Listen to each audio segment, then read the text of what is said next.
네, 강추위를 넘어서 맹추위에 심신이 꽁꽁 얼어붙은 오늘 어떻게 건강하게 보내셨습니까? 안녕하세요. 주식쇼 스트라이크의 황동석입니다. 12월 새롭게 단장한 주식쇼 스트라이크 벌써 네 번째 시간입니다. 오늘도 알찬 강의 준비했습니다. 방송을 보시다가 궁금한 점 있으시면 언제든지 무료 문자와 전화로 연락 주십시오. 02-3153-2631, 무료 문자 013-3366-0110입니다. 그럼 오늘의 감독님이자 선생님, 어떤 분인지 화면으로 만나보겠습니다. 바로 이분입니다. 하나를 알면 열이 보인다. 투자의 기본은 기본을 아는 것. 이기는 투자, 그것이 기본이다. 하창봉 팀장의 롱숏 트레이딩 노하우, 지금 시작합니다.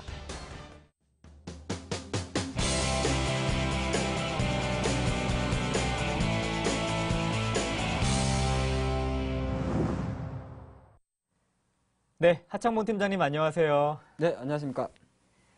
네, 이기는 투자 그것이 기본이다. 참 멋진 말인데요. 강의 앞서서 시청자 여러분께 간단한 인사와 소개 말씀 부탁드릴게요. 네, 저희가 이제 아마 대박 프로스에서 제가 마지막 강의를 하고 거의 1년 만에 다시 한번 이제 강의 프로에서 인사를 드리는 것 같습니다. 네. 올해 이제 한 20일 정도 남았습니까? 남아있는데 사실 주식 투자 하시다 보면은 뭐 항상 종목 타령을 많이 하시는데 종목이라는 것은 항상 믿을 게 못 되죠. 그래도 자기만의 어떤 강의 스킬이 있거나 매매 기법이 있다면 어떤 장이 오더라도 살아남지 않겠느냐, 그런 관점에서 또 서울경제TV에서 다시 한번 강의 프로그램을 하게 된 점 감사히 생각하면서 또 앞으로 열심히 하도록 하겠습니다. 네, 팀장님 항상 궁금했습니다. 롱숏 트레이딩이 뭔가요? 네, 좀 있어 보이지 않습니까? 네. 사실 이제 이거는 세계적인 헤지 펀드들이 가장 많이 쓰는 투자 전략입니다. 롱숏 전략이라 그랬어요. 실질적으로 뭐 간단히 말씀드리면은 뭐 원론적으로 고평가된 주식은 팔고 뭐 저평가된 주식은 산다, 그런 전략이 많고요. 또 한편으로는 뭐 주식이든 채권이든 외환이든 여러 가지 투자청에서 우리 투자의 기회가 나올 때마다 들어가는 헤지펀드의 대표적인 전략인데, 우리 일반 개인 투자가 입장에서는 가장 쉽게 설명드릴 수 있습니다. 우리 많이 쓰는 표현이 있죠. 싸게 사서 비싸게 판다. 싼 주식을 산다, 비싼 주식은 판다. 그냥 그렇게 보시고, 또 수익은 길게 가져가고 이익은 짧게라는 가장 단순한 전략 자체가 어떻게 보면 롱숏 전략의 핵심이다 말씀드리겠습니다. 네, 그래서 LNS 파트너스였군요. 네, 그럼 하창봉 팀장님의 강의 들어보겠습니다. 네, 제가 지금 보면은 오늘 제가 이번 강의 슬로건을 한 3가지로 좀 적어봤어요. 기본을 익히면 칠화를 이긴다. 그리고 두 번째가 이기는 투자. 세 번째가 그것은 기본이다. 참 쉬운 말이죠. 네. 쉬운 말인데 제가 이 설명을 좀 드리도록 하겠습니다. 항상 보면은 그 시장이라는 건요, 변합니다. 네. 오늘도 보면은 사실 오늘 시장에서 삼성전자 말고 다른 주식들 오른 거는 솔직히 괜찮습니다. 현대 뭐 건설이라든지 화학주. 근데 그렇게 잘 가던 화장품주, 카지노, 무슨 전자결제 관련주들 갑자기 빠지는 거. 그리고 불과 한 달 전에는 SM 같은 주식들이 지금 현재 수준은 반토막 아니겠습니까? 네. 그렇기 때문에 시장은 변한다는 겁니다. 그때그때 변해요. 아무리 좋아도 실제적으로 약간만 안 좋은 이야기 나오면 빠질 수가 있다 버린데, 그런 과정에도 우리가 기본적인 것만 지키면, 과연 앞으로 이제 기본적인 것이 뭔지는 제가 가르쳐 드리겠습니다만, 기본적인만 지키면 7할은 이긴다 그럽니다. 제가 왜 7할이라 적어놨을까요? 투자에서 5할, 만약 승률이 5할이다. 그러면은 100점 100패입니다. 그 계좌는 손실이 난다는 거죠. 갑자기 5할이면은 먹을 때는 먹고 손실 나는데 왜 손해가 나냐 할 수 있습니다만은, 제가 늘 드렸던 말씀, 거래 수수료 나가죠. 그래 수수료 나가지 않습니까? 네. 그래 수수료 나가고 세금 나가고, 또 하나가 가장 중요한 거, 투자에서는 기회비용이라는 게 나가는 겁니다. 내가 현재 삼성전자를 선택하지 않았고 포스코를 선택했기 때문에 오히려 받는 상대적 손실이라는 것이 있죠. 그렇기 때문에 투자 수익은 항상 최소한 5할 가지고는 게임 하시면 안 되고 7할은 이긴다는 생각을 하셔야 되고요. 워런 버핏이죠. 세계적인 투자의 현인. 네. 많은 투자 원칙이 있습니다만 제가 밑에 좀 적어놨습니다. 이번에 확인해 보니까 워런 버핏이 중간에 이름이 에드워드라는 표현이 있더라고요. 그러네요. 네, 워런 에드워드 버핏이라고 그럽니다. 근데 참 저는 이 말을 참 좋게 생각해요. 아주 간단합니다. 투자의 워런 버핏한테 물어봤어요. 당신은 투자 원칙이 뭡니까? 첫 번째 뭐라고 말했냐면 돈을 잃지 않는다는 거였습니다. 참 어이가 없죠. 누가 몰라? 두 번째가 사실은 걸작입니다. 바로 두 번째 워런 버핏의 투자 원칙은 첫 번째 원칙을 반드시 지킨다는 겁니다.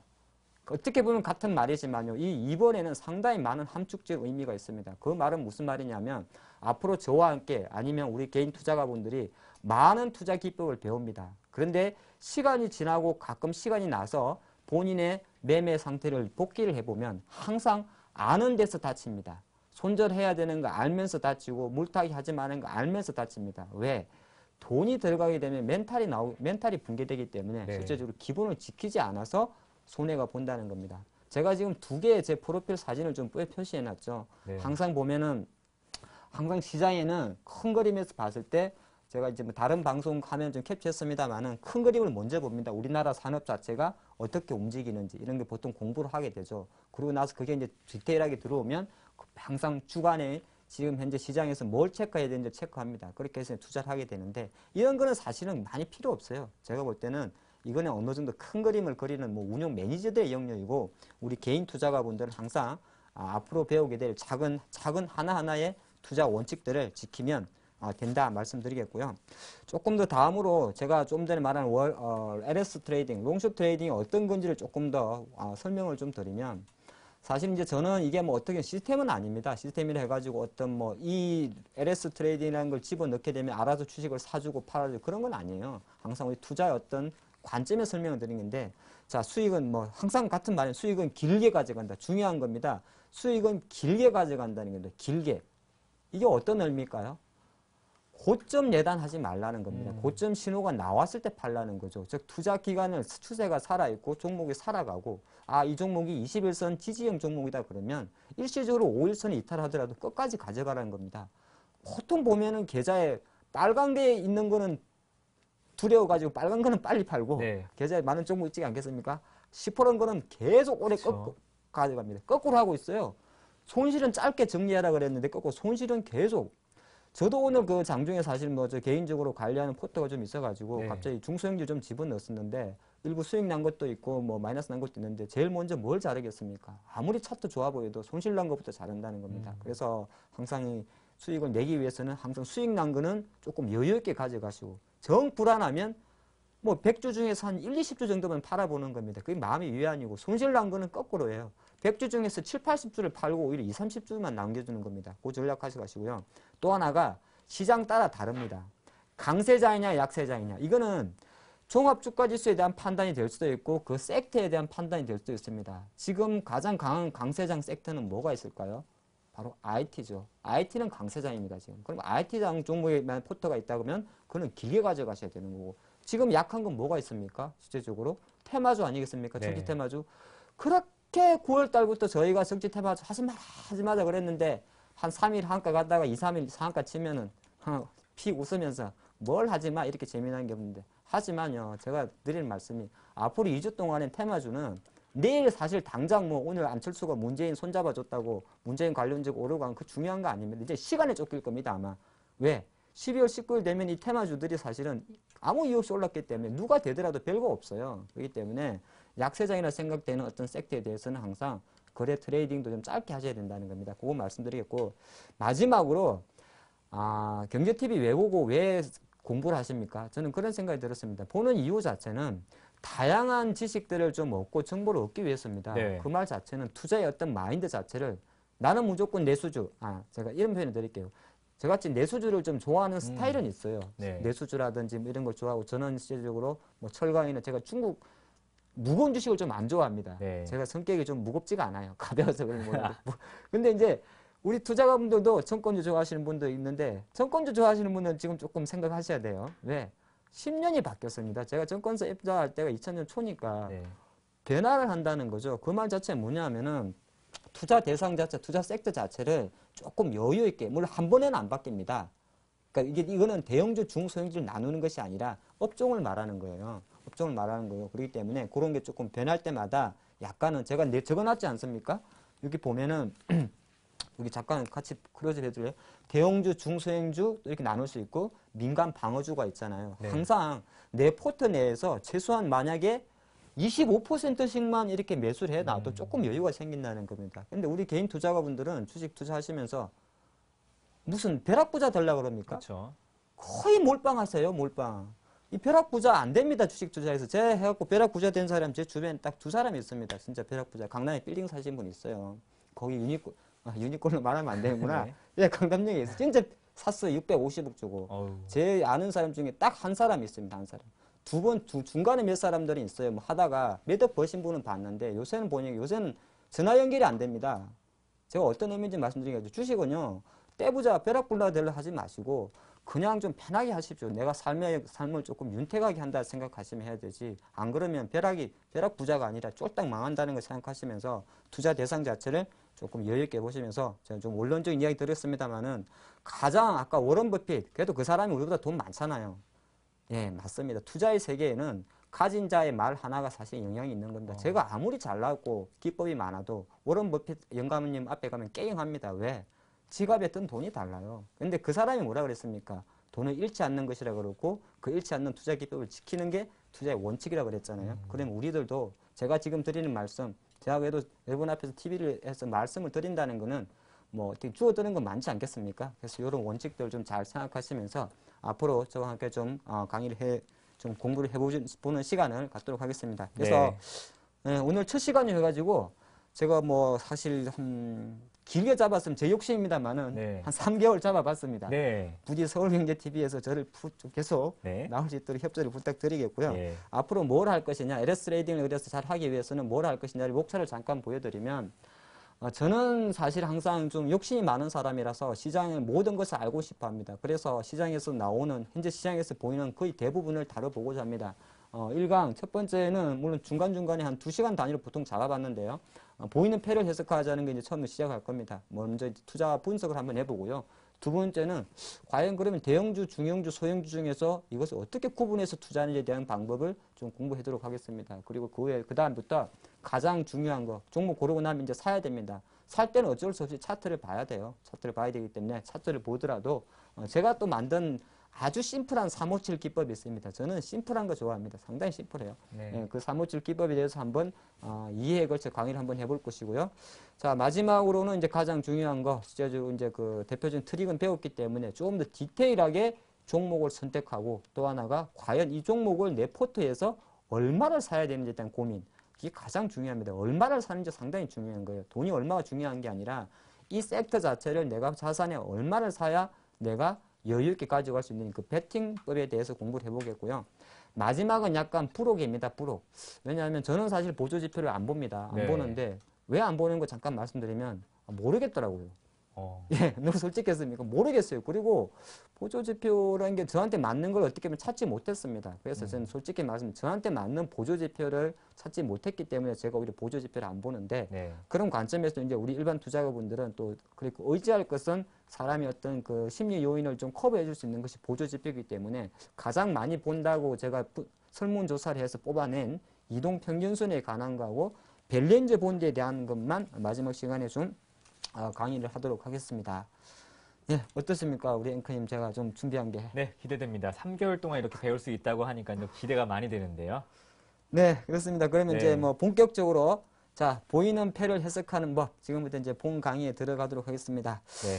자, 제가 지금 보면은 혹시 그림이 보이십니까? 왼쪽은 우리의 개미 투자가입니다. 네. 제가 개미 투자가가 돋보기를 가지고 과연 분석을 하는 거죠. 시장에 대해서 분석을 하는 것이고, 그래서 분석을 하려고 그러면 가장 중요한 것이 오늘도 뭐 외국인이 전기전자업종 샀고 많이 이야기하는데 과연 그 투자가들의 매매 성향이라든지 분석이 어떤 스타일을 갖고 있는지 알아야 대응이 된다는 겁니다.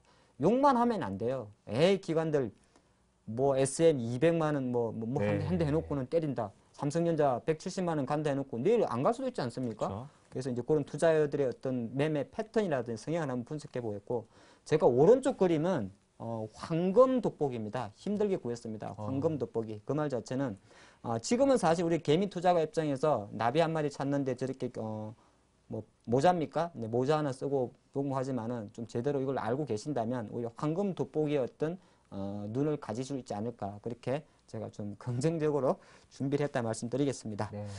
자, 뭐지 좀 재미있지 않습니까?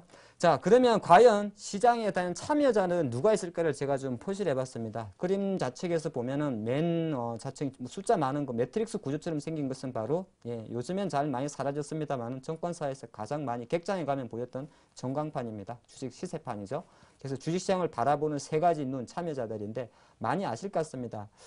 가장 많은 것은 이제 뭐 개미 투자가 눈이 제일 큽니다. 잘 보시면은 제가 다른 거는 그림을 표시 안 했네요.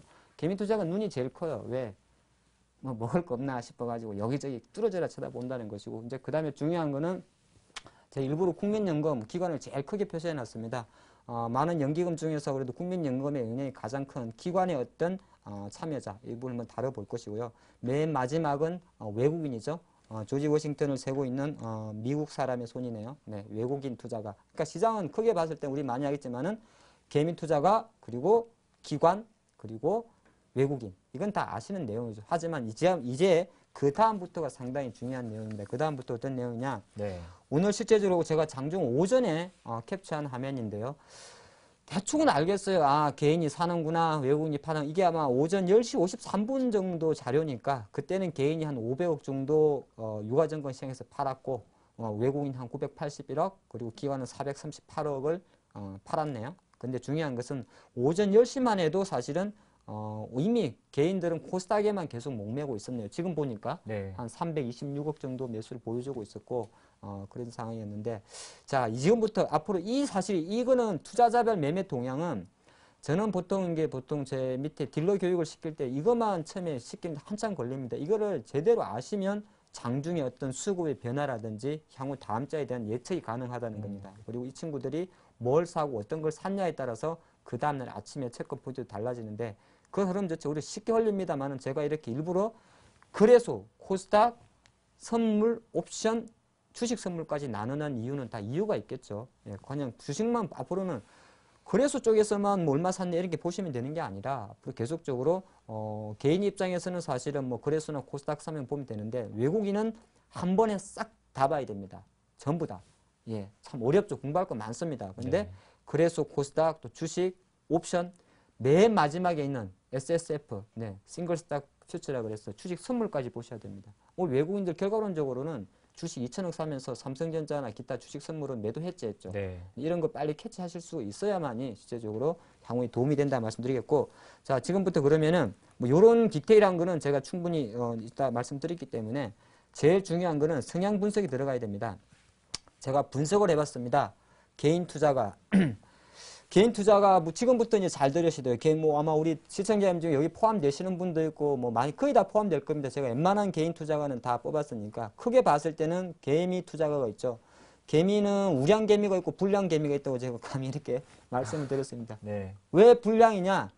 공부 안 하고 종목 달라고 아첨하는 친구는 불량 개미입니다. 그리고 우량 개미는 그래도 자신의 소신이 있고 좀 여유가 있고 여유라는 거는 마음의 여유입니다. 긍정적인 여유가 아니라 좀 공부하고 그래도 조금 노력하는 사람은 저는 네. 우량개미라고 점수를 딱 주고요.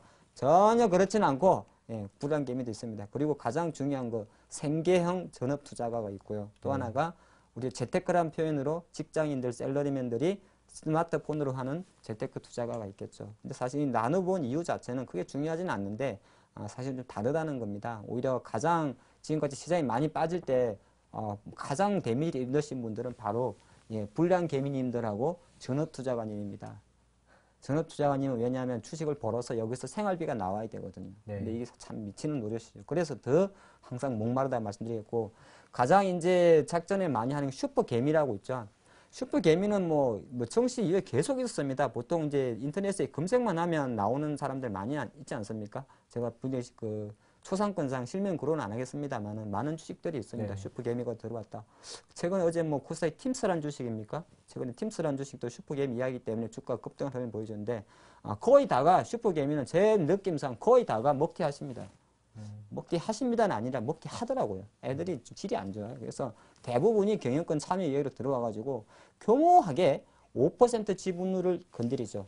제가 이제 한번 말씀드렸죠. 5%를 딱 어떤 종목을 사게 되면 금감원에 보고를 해야 됩니다. 근데 이놈의 이 주식 제도가 잘못돼가지고 주식 결제 제도가 T 플러스 2를 쓰지 않습니까? 이거를 철저하게 이용한다는 겁니다. 잠깐 옆으로 이야기 좀 셀까요? 이게 무슨 말이냐면 내가 오늘 수요일이죠. 오늘 수요일 목요일입니까? 네. 오늘이 목요일이니까 오늘 내가 주식을 사면 실제적으로 원장에는 언제 찍히냐 하면은 바로 월요일날 찍힙니다. 월요일날 찍히죠. 월요일날 찍힌다. 이틀의 거래 동안에 주가는 띄워버릴 수 있다는 겁니다. 그러면서 공시를 미리 낼 수도 있는 부분이에요. 그리고 또 한편이 4.99% 사놓고 마지막에 1% 딱 하면 주가는 바로 떠버리죠. 네. 그럼 벌써 이때 이 1%가 아니죠. 0.01%죠. 0.01%가 2일의 시간을 걸기 때문에 오히려 충분히 밑에서 매집해 놓고 하한가 한 번을 치더라도 빠져나올 수 있는 시간과 거래량을 풀어뒀다는 겁니다. 그래서 그런 식으로 많이 먹기를 하더라. 그런 말씀 드리기 때문에 항상 갑자기 슈퍼겜이 들어와서 주가 한 2, 3일 올라가더라도 그런 주식은 어느 정도 이제부터는 먹고 나온다는구나. 그렇게 좀 보시는 게 좋습니다. 아마 나중에 시간이 되신다면 뭐 팀스란 종목 아직은 진행이기 때문에 제가 뭐라 말씀 못 드리겠습니다만은 거의 비슷한 패턴으로 갖다 말씀드리겠고요. 가장 이제 돈을 많이 버는 친구들은 누구냐? 바로 FI입니다. 참 멋있어요. 재무적 투자가라는 파이낸셜 인베스트먼트라는 표현을 쓰는데요. 재무적 투자가들은 장내 투자는 잘 안 합니다. 지금 서울 같은 경우도 물론 뭐 많은 분들이 있어요. 재무적 투자가들은 뭐냐 하면은 BW나 전환사채나 M&A 쪽으로 들어가는데 거의 다 돈이 어디로 들어오느냐? 다 BW입니다. 우리 그 개별 기업들 주식 보시면은 갑자기 BW 행사한다 이야기 나오고 있죠. 행사한다. 그러니까 행사 가격 낮춘다. 뭐 테마주들은 대주주 먹튀했다 그런 이야기 나오는 것이고, 그거는 이제 먹튀가 아니라 다 처분했다. 예전에 그 싸이 주식이 뭐죠? DY입니까? DY요? 네, DY 같은 경우도 고점에서 대주주가 매도했다. 네. 뭐 우리들 생명과학도 그런 거 마찬가지입니다. 그거는 대주주 이야기고요. 실제적으로 FI들은 신주 인수권, 워런트라는 명목으로 많이 들어옵니다. 많이 들어오기 때문에 할인된 가격으로 사가지고 그것이 약간은 그런 자금이 들어오면 시장에는 이 이야기가 돕니다. 바로 M&A 이야기로 주가를 띄웠다가 많이 팔아 나오는데 보통 단일 세력으로 움직이지가 않고요. 보통 이제 조금 이야기 말씀드리면 솔깃하겠죠. 시가총액 보통 200억짜리만 건드립니다. 그래서 이 말씀 드린 이유는 조금 정리해 드릴게요. 만약에 200억짜리가 주가가 갑자기 하한가에 등락이 심했을 때는 거의다가 FI들이 작업을 한다 생각하시면 좋고요. 이때는 차트 보시면 안 됩니다. 차트는 거의다가 차트를 거꾸로 만들어버려요. 그렇기 때문에 거꾸로 생각할 때 항상 BW 물량이 들어오는구나 생각하시는 게 좋고, 거기다가 잘 되더라도 나중에는 오히려 제자리에 갖다 놓습니다. 그래서 시가총액 혹시 200억 종목 중에서 바닥을 기는 종목이 있으면서 만약에 잠깐 일자 상승이 나올 때는 단기 공략하시는 분이라면 그 정도만 등 들어갔다가 나오는 것이 어떨까 싶고 말씀드리고, 거의다가 결과론적으로 제가 분석해보면 비하면 이거 거의 다 불발됩니다. 네, 불발되기 때문에 항상 그런 거 좀 체크하시고요. 그러니까 개인 투자가의 성향만 분석한다 그래도 우리 투자가분들이 어느 정도 주시장에서 종목을 좀 분석할 수 있지 않나 보였고, 맨 마지막에 있는 거요. 뭐 붓기꺼, 유사투자자문사, 기관을 둔갑한 개미. 기관을 둔갑한 개미 얘들이 무서워요. 얘들이 누구죠? 참, 우리 투자자별 동향에 이거 정말 우리나라는 기관을 둔갑한 개미가 뭐냐면 네. 투자자별 동향에 보면 기타법인이라고 있어요. 기타법인. 네, 나중에 제가 보여드리겠는데, 네. 기타가 한 18개 기관인데 그게 뭡니까? 그러니까 유가증권 매매업을 등록시킨 작은 기업을 법인을 말합니다. 즉 우리가 하는 일은 예를 들어서 저 같은 게 만약에 일반 제조업이에요. 제조업인데 쉽게 말해서 무슨 제조업인데 내가 세무서에다가 유가증권 매매업을 등록시킬 수가 있습니다. 그럼 유가증권 매매업이라는 건 한 사업보고상 사업 추가니까 그렇게 해놓고 그 안에서 매매가 이루어지면 걔네들은 사실은 법인으로 잡힙니다. 근데 실제적으로는 뭐죠? 똑같은 음식점 사장님들이 그렇게 한다는 겁니다. 예를 제가 극나란 편을 쓴 건데, 그래서 기관 중에도 개미 중에도 기관을 둔갑한 개미 거의 다가 테마주에 많이 들어옵니다. 테마주에 들어오기 때문에 전반적으로 투자자별 동향 보실 때도 개인도 그냥 개인이 아니라는 걸 제가 좀 구체적으로 정리해 봤기 때문에 요거 조금 잘 생각을 해 두시고요. 두 번째는 말씀드릴 것이 이제 기관 투자가 아니겠습니까? 기관 투자가가 가장 복잡해요. 사실은 이 친구들은 지금 현재 그래서 이제 상장 그 기관 제도가 좀 바뀌어가지고 기관 투자가 개라고 나옵니다. 개. 아까 제가 보셨지 않습니까? 네. 개라고 보면 거의다가 한 8개 정도가 이렇게 표시가 됩니다. 금융투자협회. 금융투자. 이거는 이제 증권사가 이름을 이렇게 바꾼 거죠. 예, 무슨 증권이 금융투자. 그리고 보험사, 투신사. 투신사는 미래에셋자산운용, 뭐 산원자산운용 같은 자산운용사. 그리고 은행, 뭐 하나은행, 신한은행 말고 기타 금융 같은 경우는 약간 다른 쪽입니다. 다 빼고 있고, 그리고 연기금, 그리고 우체국. 우체국이 배달하라 그랬더니 맨날 매매만 하고 있죠. 예, 국가지자체. 바로 우체국, 우정사업본부입니다. 프로그램 시장에서 가장 큰 영향을 행사하는 친구들이 바로 우정사업본부, 우체국이죠. 네, 우정사업본부를 보시면 될 것 같고, 그리고 기타 법인은 아까 제가 말씀드렸지 않습니까? 바로 네. 이겁니다. 유가증권 매매앱을 등록시킨 일반 법인. 거의 다 작은 주식만 건드려요. 작은 주식만. 그래서 이런 걸 좀 분석을 해놔야 되고, 가장 큰 힘은 국내 사실 연기금 중에서 가장 중요한 기관 중에는 최근에 예전에는 투신이 영향이 컸어요. 자산 운용사들이. 근데 요새 자산 운용사들이 힘을 못 씁니다.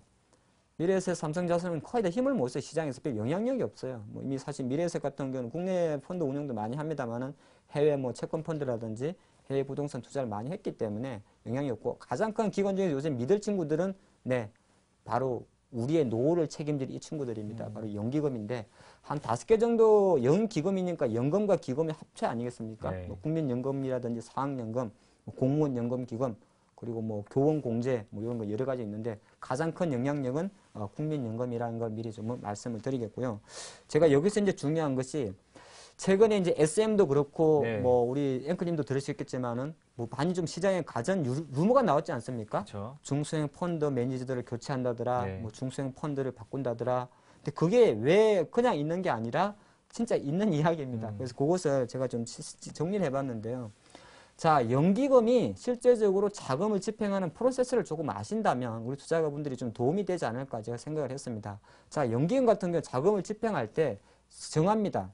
실제적으로 수탁과 운용기관을 선정을 해요. 자, 이번에 우리는 1조짜리를 실제적으로 상장번호 1번 뭐 증권사 중에서 대신, 대우, 삼성 이렇게 주자. 예를 들어서 운용사 중에서는 뭐 산원자산운용, 삼성자산운용, 뭐 SM, 뭐 골드만 이렇게 주자. 네. 이렇게 정합니다. 그런데 정하는데 보통 정기 변경이 있고 임시 변경이 있어요. 정기 변경은 보통 반기나 분기별로 정합니다. 중간에 들어왔던 뭐 특수한 펀드 같은 경우는 실제적으로 뭐 한 두세 군데 정해놓고요. 그리고 밴드 자체를 1, 2차 밴드를 정해놓습니다. 즉 무슨 말이냐면 주문을 받는 그 기간, 연기금이 연기금 자기 계좌 투고 매매하는 거 아니잖아요.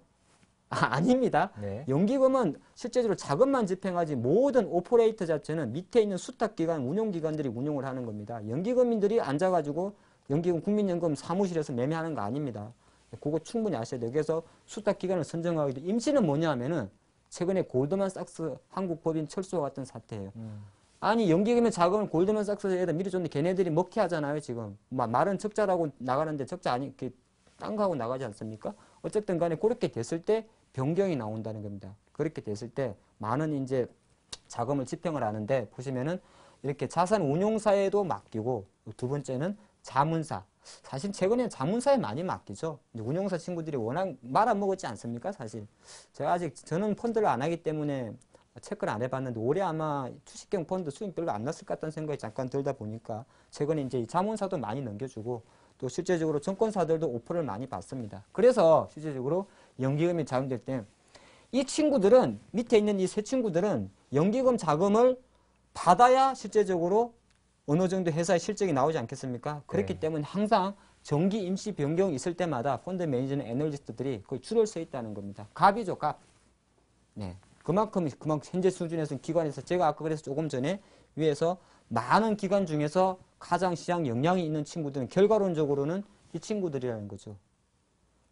근데 이거는 금액의 어떤 여기서 나오는 금액의 하청 구조에서도 마찬가지입니다만 실제로 종목 세팅에서도 마찬가지입니다. 거의다가 이 위에 있는 보시면 이 친구들이 자금을 받아서 운용을 할 거 아닙니까? 근데 이 친구들이 운용 자체가 여기서 내려오는 자금입니다. 상당히 자금 성격이 안정적인 자금이에요. 다른 급전이 아니라 안정적인 자금이다 보니까 나머지 다른 이런 많은 기관들도 실제적으로 연기금이 사는 종목에 같이 미러링 어카운트를 한다는 겁니다. 따라 한다는 거죠. 그렇기 때문에 기관 입장에서는 연기금이 상당히 중요하다. 그런데 항상 3, 6, 9, 12 매 분기말 그리고 6, 12 매 반기말 그리고 12월 달 연말에는 중소형지 어떤 등락 착취가 상당히 심하다는 겁니다. 거꾸로 봤을 때는 등락이 심하다는 거는 그러면 결과론적으로 많이 올랐던 종목은 갑자기 이유 없이 빠질 수도 있는 것이고 또 많이 내렸던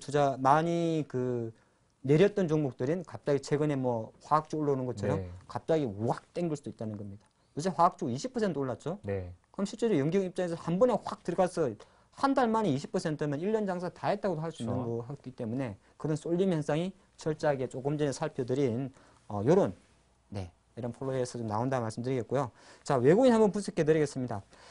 자, 외국인은 제가 분석이 한계가 좀 있어요.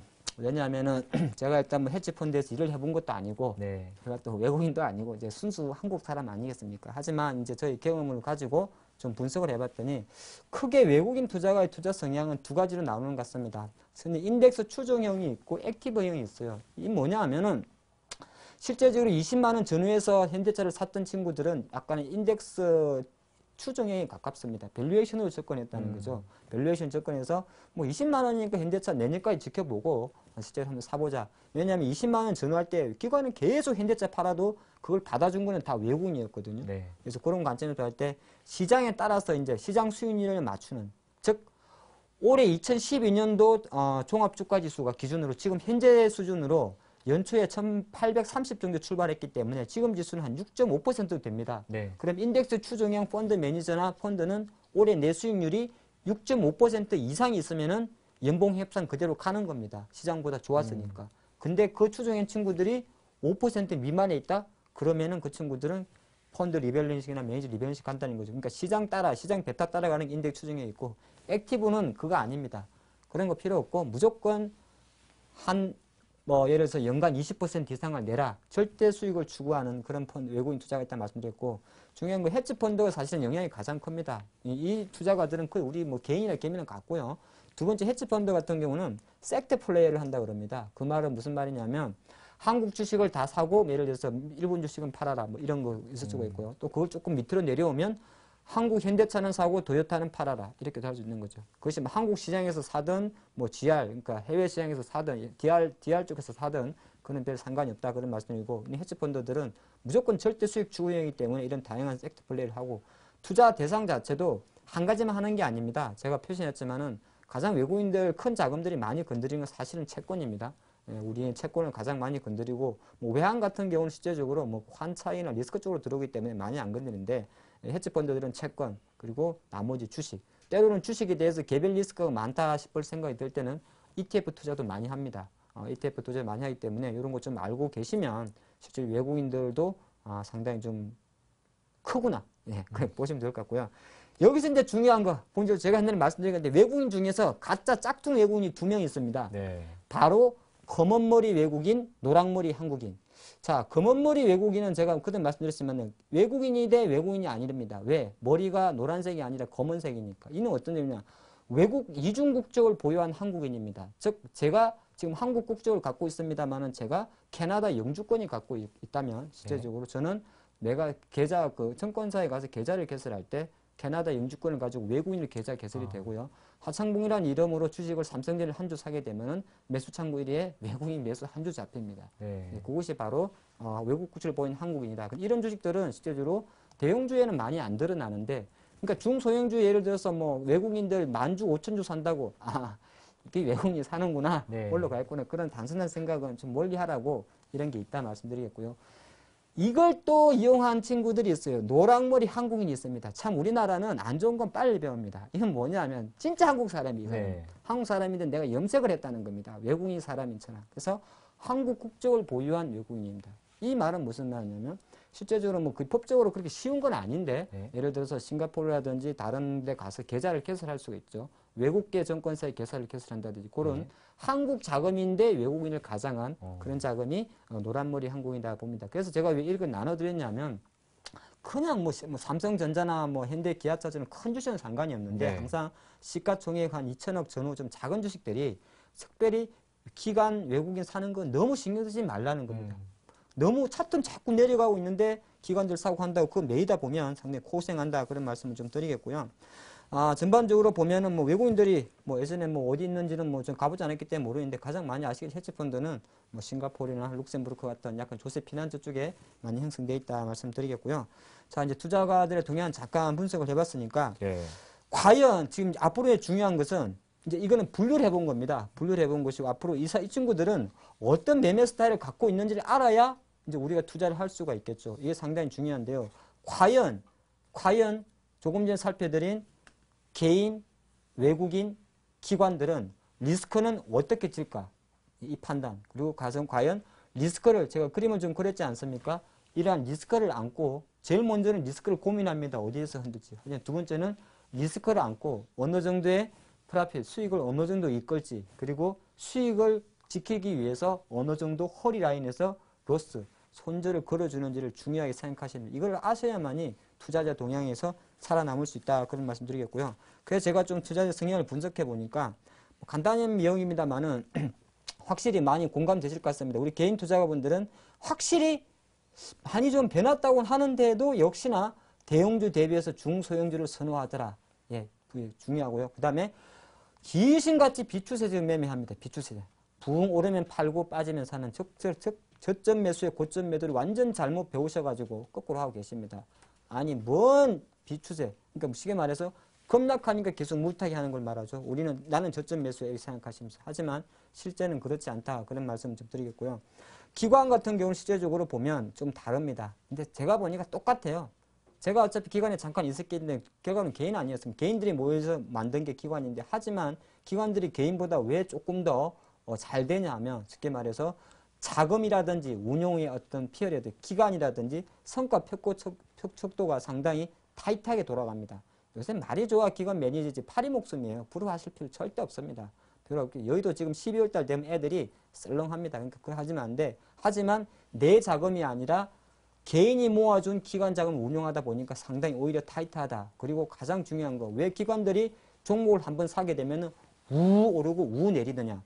우리나라 한국 사회와 마찬가지 그대로 갖고 있습니다. 바로 인맥 중심의 네트워크 중심의 운용 인력이 움직인다는 겁니다. 이는 어쩔 수가 없어요. 어디 대학 출신, 어디 운용사 출신. 가장 중요한 것은 어디 운용사 출신 친구들이 가장 크게 움직이다 보니까 기관의 어떤 쏠림 현상이 급하게 나온다 말씀드렸고, 왜 실제적으로 외국인 같은 경우는 좀 달라요. 제가 마지막으로 이것만 말씀만 좀 드리면 외국인은 철저하게 추세 추종 매매 스타일을 합니다. 이것 자체 이번 시장에서 또 느껴지지 않습니까? 오늘까지 12월 달 들어서 외국인은 7일 거래일 동안 샀습니다. 근데 제가 조금 이따 좀 차트 보겠습니다만은 외국인이 언제부터 샀느냐? 딱 시장이 1905일선 돌아서고 21선 돌아서고 21선 딱 안착하니까 그때부터 샀다는 겁니다. 철저하게 추세 추종형 매매를 한다는 거죠. 오늘도 샀죠. 근데 오늘 기관들은 팔죠. 왜? 기관은 또 예측을 합니다. 1950 11월 고점이랑 비슷한데 다음 주 옵션 만기도 있는데, 근데 외국인은 그걸 안 삽니다. 그래서 삽니다. 삼성전자 오늘 현대차 또 사더라고요. 왜? 그 친구들은 추세 매매를 하고 투자 기간도 롱텀입니다. 예, 그런 관점에서 사기 때문에 이런 걸 조금 생각을 하신다면 실제적으로 우리 앞으로 투자가분들의 어떤 그 투자자들의 매매 동향에서 첫 번째 분류를 해봤고요. 두 번째는 성향 분석을 했습니다. 성향 분석을 했기 때문에 차후에 어떤 종목이단 수거 분석을 할 때 철저하게 그들의 성격에 맞게 들어가야 된다. 이 점 꼭 숙지하시기 바랍니다. 네, 각 수급 주체의 특성과 매매 동향 분석 방법 잘 들어봤습니다. 실전 전략은 잠시 후에 들어보고요. 계속해서 시청자와 함께하는 시간으로 돌아오겠습니다.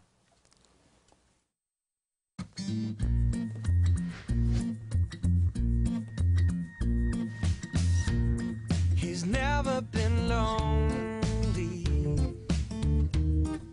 She takes his hand and all his troubles step aside. He's never felt like this before. He liked to try. Oh, let yourself in. It's all he's thinking about. Let yourself in.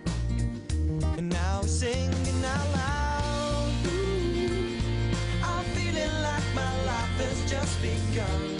And I'm feeling fine. Well, I feel so alive. Singing. Ooh, I'm feeling like my life has just begun. And I'm feeling fine. So fine, fine, fine.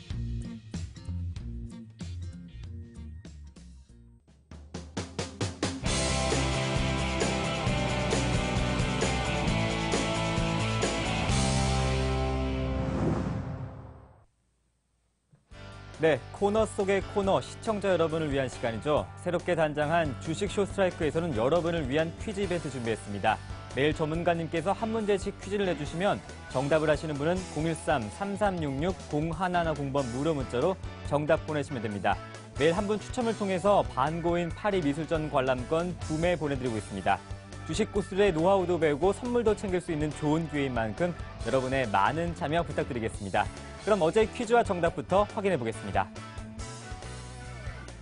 네, 다음 중 종합주가지수는 어느 지표에 포함되는가? 1번 경기선행지수, 2번 경기동행지수, 3번 경기후행지수, 4번 경기지수에 포함되지 않는다. 정답은 1번 경기 선행지수였습니다. 당첨자는 잠시 후에 확인해보고요. 오늘의 퀴즈 나갑니다.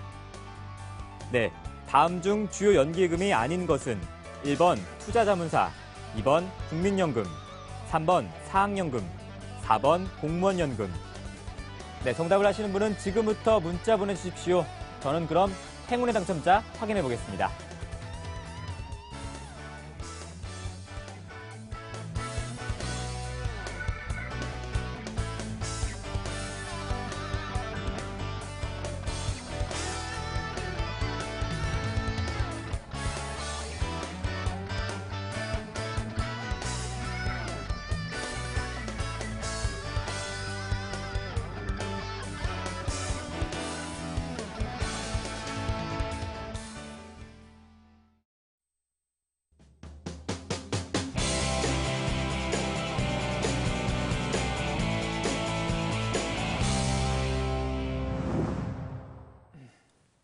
네, 이번엔 하창봉 팀장님으로부터 내일 실전에 대한 전략을 들어볼 텐데요. 외국인의 지지로 코스피 지수는 상승하고 있습니다만 코스닥은 오늘 엔터주, 게임주 위주로 급락 나왔습니다. 내일장 어떻게 대응해 볼까요? 네, 사실 뭐 오늘 큰 형님은 크게 웃었는데 작은 네. 동생들은 거의 뭐 초상집입니다. 초상집인데 아까 제가 강의에서 말씀드렸던 투자자별 동향을 잠깐 보면서 일단 네. 그 부분 다뤄보겠는데요. 화면이 조금 작을 수 있기 때문에 제가 말로 말씀드리겠습니다. 오늘 보니까 외국인이 2천억을 매수를 하고 기관이 실제적으로 보니까 100억을 매도를 했습니다. 근데 중요한 것은 내일 아침 체크 포인트에서는 기관 중에서 오늘 가장 큰 영향력을 행사한 투신 쪽에서 내일도 매수가 들어오는지 체크해 보셔야 되고, 가장 우리의 믿는 구석 연기금이 577억을 매수를 해줬는데 사실 이 부분이 내일까지 지속되는지를 가장 큰 흐름에서 보셔야 됩니다. 그리고 더보다 코스닥 시장은 내일 아침에 이제 숯불 봐야 되지 않겠습니까? 네. 오늘 코스닥에 보니까 개인이 산 건 중요한 게 아니에요. 실제 코스닥은 거의 기관 장세에 영향이 큰데 약간 뭐 검은물이든 노란물이든 외국인이 454억 팔았고 기관이 600억을 팔았습니다. 그래서 네. 내일 아침 같은 경우는 뭐 장 초반은 모르겠습니다만 한 12시 정도 됐을 때까지 기관의 매수세가 오히려 들어오면 반등하는데 역시나 보통 150 이상 매도가 나오면 좀 힘들지 않을까 그런 생각 잠깐 하는 것이 어떨까 싶고요. 업종별로 이걸 조금 디테일하게 분석해 드리면 제가 화면이 작아서 제가 말씀드릴 테니까 꼭 들으시면 될 것 같아요. 외국인이 오늘 뭘 샀느냐 2천억 중에서 실제적으로 보니까 전기전자 업종에 대해서 대략적으로 1,070억 그리고 자동차 그리고 눈에 띄는 게 금융업종을 500억 샀다는 겁니다. 지금 금융회사들 신한지주, KB금융 주가 바닥권에 있죠. 그렇게 봤을 때 오늘 실제적으로 삼성전자 오늘 빠져 올랐습니까? 종가에 좀 올라간 거 말고는 별거 없다는 겁니다. 그래서 전체적으로 봤을 때는 오늘 외국인이 2천억 샀습니다만 내용적인 면에서는 그렇게 시장을 당긴 건 아니라는 겁니다. 네. 또 성격적인 면에서는 외국인 샀다고 무조건 올라가면 그렇게 보시면 안 되는 거죠. 이렇게 분석을 하는 겁니다. 제가 그런 말씀 드렸고, 가장 중요한 거 오늘 기관이 실제적으로 전체 금액에서는 100억을 팔았는데 오늘 기관들이 산 종목 중에서 특히나 투신이 산 종목 중에 제일 많이 올랐습니다. 그것이 바로 화학에서 600억 그리고 실제적으로 운송장비 유통 그리고 건설업종에 200억 올랐다는 거죠. 그렇다 말은 무슨 말이냐면 내일 장을 볼 때도 실제적으로 이 화학 건설업종에 대해서 기관 특히나 투신의 매수세가 들어오는지, 만약에 들어오면 달러부터 되는 겁니다. 그렇게 투자 동향을 좀 분석해 보시고요.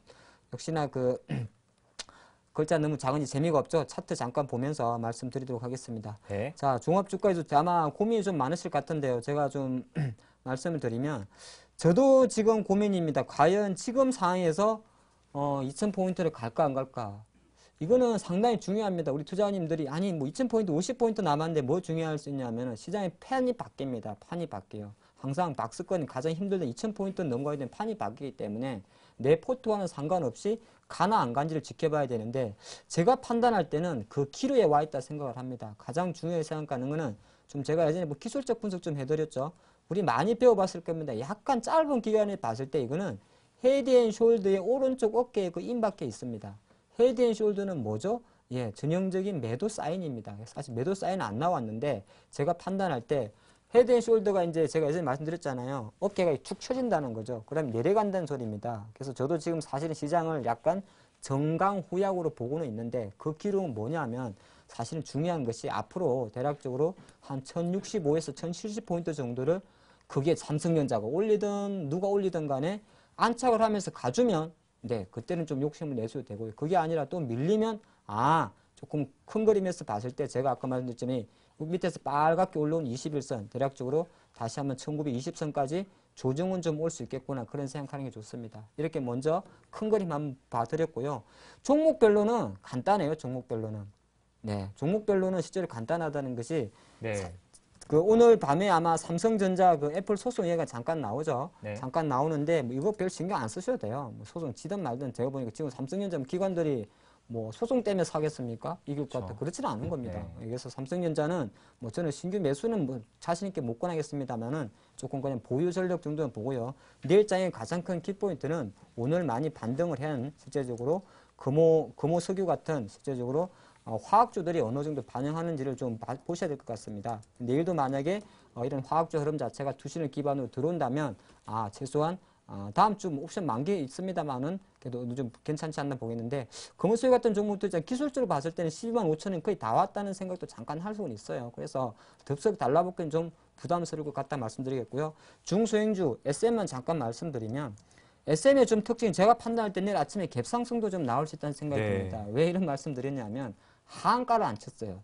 네, 제가 다음에 어. 시간이 되면 말씀드리겠는데 네. 하한가를 쳤느냐 안 쳤느냐는 별거 아닌 것 같습니다. 많은 의미가 있습니다. 그래서 실제로 장중인 하한가를 치더라도 종가 수준에서 SM이 하한가를 안 쳤다는 것은 오늘의 급락이 사실 엔터주도 너무 과했지 않느냐 그런 생각을 잘 수 있기 때문에 물론 여기서 바로 올리진 못하겠죠. 그렇지만 내일장 같은 경우에 오늘 정도의 투매는 조금 진행되지 않을까 그렇게도 보겠습니다. 네. 연기금과 투신 매수세 확인하는 내일장 전략 참고하시면 될 것 같습니다. 하창범 팀장님 강의 잘 들었습니다. 고맙습니다. 네, 감사합니다. 네, 12월 6일 주식쇼 스트라이크였습니다. 내일은 이상로 팀장님과 함께합니다. 기대 많이 해주시고요. 편안한 밤 보내십시오. 빙판길 조심하십시오. 내일 뵙겠습니다. 고맙습니다.